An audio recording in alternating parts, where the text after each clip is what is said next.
What is going on, people? We are back again with another Moving Mad video, and this one right here is all about Kimberly, or should I say aka Kimberly, and Usman. Now, for the longest time possible, many people have wondered if Kimberly was ever going to officially finally walk away from Usman, because at the end of the day, these two went through one hell of a roller coaster of a relationship, with the way she was with him physically in terms of throwing drinks over him, but also at the same time the way he was with her, with the body shaming. Honestly, we saw it all, and we was thinking, okay, now we know your relationship is over. Is Kimberly now finally going to actually step away from him and no longer be in his life? Now, we know that from the last time we saw them on the tell, Kimberly was still in contact with Usman, and she was still more than happy to continue being friends with him. And whenever anyone spoke anything ill of him, bad of him, sometimes Kimberly would always come to his defense.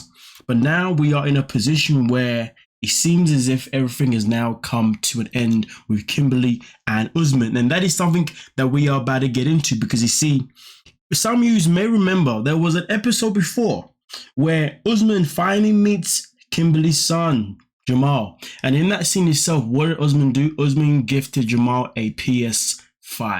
Now, of course, a lot of us had our own speculations where we thought that the PS5 may just have been the same one. Yes, the same one that Kimberly had gifted Usman the very first time we saw them in our screens in the Zanzibar. Of course, when Kimberly stupidly hired the or rented, or whatever you want to call it, the honeymoon suite, even though at that time they wasn't actually official. Now we fast forward to where we are right now. Jamal decided to come out with a podcast where he says that the PS5 was not the same one that his mum bought for Usman, and it was definitely a different one that Usman had gifted him, but the box itself had been opened. So therefore, I just made a simple comment about it, okay, on Instagram. I made a simple comment about it saying, so basically he gave you a used PS5.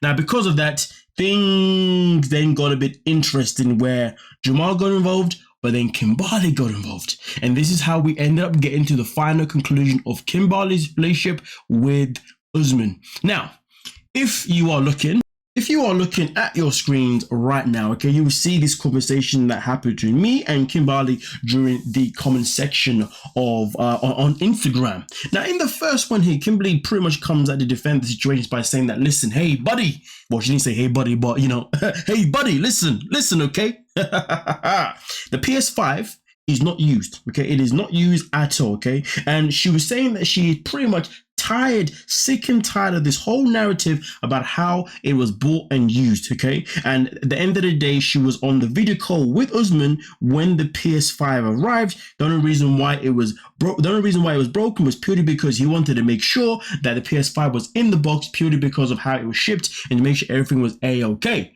And I was like, all right, calm down, Miss Tired and Lame. So therefore, I just decided to respond. You know what I mean? I was like, listen, tired and lame, like you chasing a man that never wanted you. Tired and lame, like you defending and protecting a man that body shamed you. And listen, I was just speaking my truth. You know what I mean?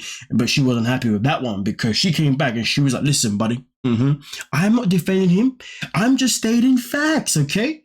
All right, okay, I said the narrative of the PS5 is tired and lame. No need to attack me, okay? But I've seen your YouTube, and that's the kind of person you are. Oh my God, shots fired! What am I going to do?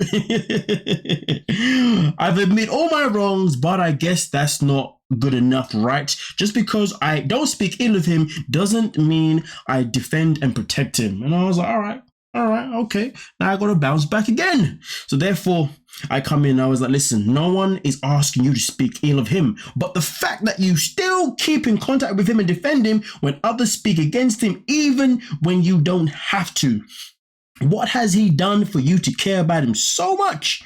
How are you the only ex that still cares for him? Is strange. From what I have seen, he treated you the worst out of all of his exes. He didn't even want to be with you compared to the others as well. You spoiled him the most, but yet he treated you the worst and wanted you the least. But okay, thumbs up. I mean, listen, I'm just speaking my truth. You know what I mean? I'm just letting her know that, listen, I ain't out here trying to attack you. I'm just trying to make sense out of this, because how can you be literally still in contact with a guy that basically treated you like absolute trash, like the trash TV that we watch?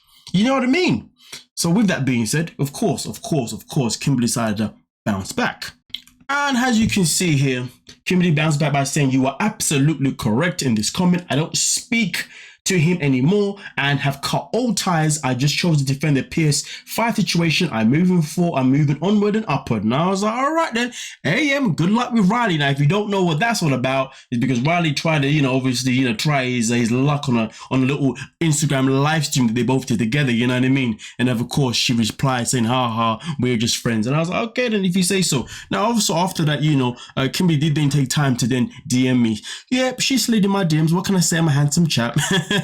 Nah, I'm kidding. It wasn't like that, you know what I mean? But she just started to come into the DMs and say, hey, man, I know you're probably a nice guy. I just wanted da. So she just basically wants to clarify, that she has no attachment to him anymore, and legit, she's moved, she's moved on now, you know what I mean? And she took back the shots that she took at me about my channel too, you know what I mean? She was like, listen, I like your channel, so it's all good. And I was like, all right, no worries. But either way, the matter of the fact is, the whole situation, the whole relationship with Kimberly, and I really need to stop saying Kimberly, to be honest. It's just so hard not to say that, you know what I mean? But the whole situation with Kimberly and Usman is now finally come to an absolute end. And you know what, though? This is so good because if only we could finally see the same result for Michael and Angela. Oh my goodness gracious me. I feel like that would make us all so happy, even though we have no relation to them two, even though we don't even live their lives. I just think just knowing that Michael and Angela are together would just make us feel great. I don't know why. Unless I'm alone in that feeling, I don't know. But either way though, I guess if we ever do see Usman again on 90 Day Fiancé, it will most certainly be with another woman. Jesus Christ. I pray for that woman already and I don't even know who she is, if she does end up being someone, you know what I mean? But also at the same time though, obviously with Kimberly, we do know we already see her with her son Jamal anyway on Pillow Talk. So yeah, that is that. But with that being said though, you let me know what you're thinking down below and we can most certainly talk about it. Peace.